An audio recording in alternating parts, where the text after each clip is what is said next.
Let's be honest. If you were to think of an investor in early modern England, you would probably think of a man.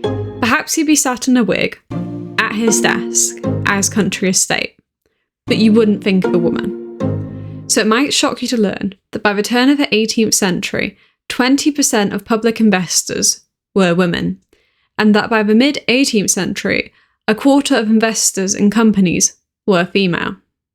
Hi, my name is Bose.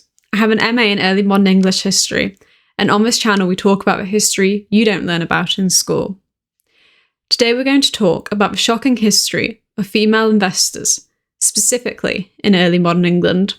In this video we will discuss what women invested in early modern England, how marriage laws impacted women's ability to invest, and why single women were some of England's biggest investors. Early modern England was a cash-short society, and historians estimate that over 90% of goods were bought on credit. However, there was no bank loans as we understand them today for people to apply for, so companies and individuals had to rely on investment and loans from private individuals. Returns on these investments and money lending activities could be incredibly lucrative, and it motivated many people, if they had any ready money or spare cash available, to lend it out or invest it in order to supplement their income. In particular, widows and spinsters were attracted to investments if they had the spare money to do so, because they did not have the wage of a male bread earner, so the returns from investment could supplement this.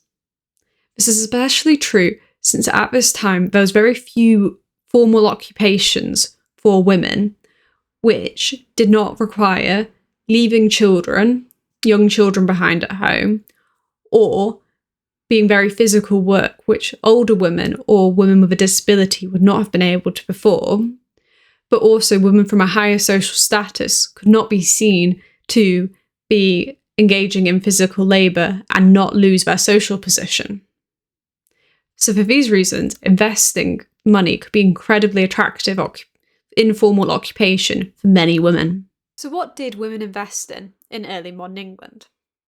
Women financed a range of companies from big to small, as well as individuals. For example, in 1643, the unmarried Elizabeth Howard of Norwood invested over £800 in the mayor and aldermen of Newcastle at a return rate of 8% in 1643. Another unmarried, but also very wealthy gentlewoman, the Mistress Lucy J. of Lakenham, had over £700 in bonds and lent out additional money at interest. Now, for some context, the average maidservant was paid between £1 and £3 a year at this time, so the amount of money these women were investing was a staggering amount for the time period. Speaking of servants, some servants chose to lend out portions of their wages to family members, friends, acquaintances, or even sometimes they would lend their wages back to their employers in order to earn a little bit of additional income. Only 10 shillings, maybe even less than that, but it did allow them to build up their savings for their future life. It might surprise you to learn that women even invested in male-dominated industries, such as the metal trade. For example, Elizabeth Parkin invested heavily in Sheffield's metal trade. She also became Sheffield's biggest independent moneylender during her lifetime. Women also invested in new public schemes brought about by the financial revolution. For example, a number of women invested in the Bank of England, as well as subscribing to government annuities in the first few years. However, it is also really important that we acknowledge that not all investments made in this period by women were inherently good. Just like some men, some women would have capitalised on investments that actively chase the misfortune of others. Some women also may have pursued fraudulent and illegal means to ensure returns on their investments. Moreover, some investments made by women directly funded colonial expansion and the British Atlantic slave trade. For example, in 1691, 56 women had shares in the East India Company, which acted as an agent of British imperialism in India and actively played a part in colonialism.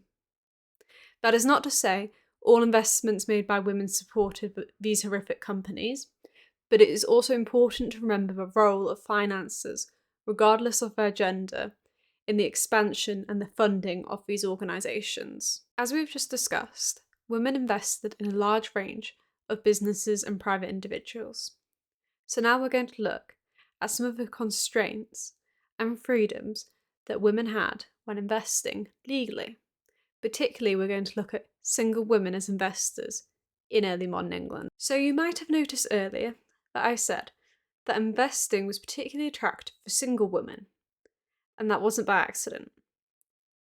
In the early modern era, England had very strict marriage laws, which were much stricter compared to other European countries at the time. This was called coverture. And coverture meant, upon marriage, a wife's legal identity became completely subsumed by that of her husband's. Unless she had femme sole status, although this was very rare because it had a legal proceeding, because you needed a legal proceeding to apply for it, and thus it was only really an option for very wealthy women. But coverture meant, for pretty much everybody else, and many wealthy women who chose not to apply for femme sole status, that a woman could not own property separate from her husband. She could not own property in her own right at all. And I'm not just talking about land, but a married woman could not own money separate from her husband, or even something small and movable, like her clothes, or even a plate from the kitchen. All of that legally belonged to her husband, because as a married woman, she had no separate legal identity.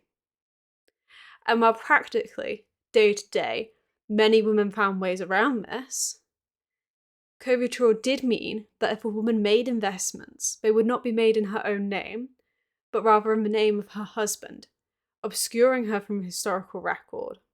So while wives did undoubtedly make investments and manage money, and it was actually the wife's role in many families to manage the account books, it is her husband's name that is recorded in the record. So now we're going to look at how single women invested, because their names are not obscured in the record. Coverture did not apply to single women in England. So in England, widows and spinsters, the legally unmarried women, could act as free economic and legal agents without the need for a legal guardian, which was the case in most other European countries. That meant that widows and spinsters in England had the freedom to invest how they wanted, as long as they had the money to do so. Now we're going to have a look at some examples of single female investors. In the 17th century, Joyce Jeffreys made a small fortune by investing her inheritance from her family. Jeffreys, through high interest loans and investments, earned over £500 annually in returns, allowing her to fund her estate and lifestyle. Another example is Eleanor Coade, who made substantial investments in the 18th and 19th centuries. So much so that in the 19th century, at her death, the Gentleman's Magazine even acknowledged her contributions to the industry.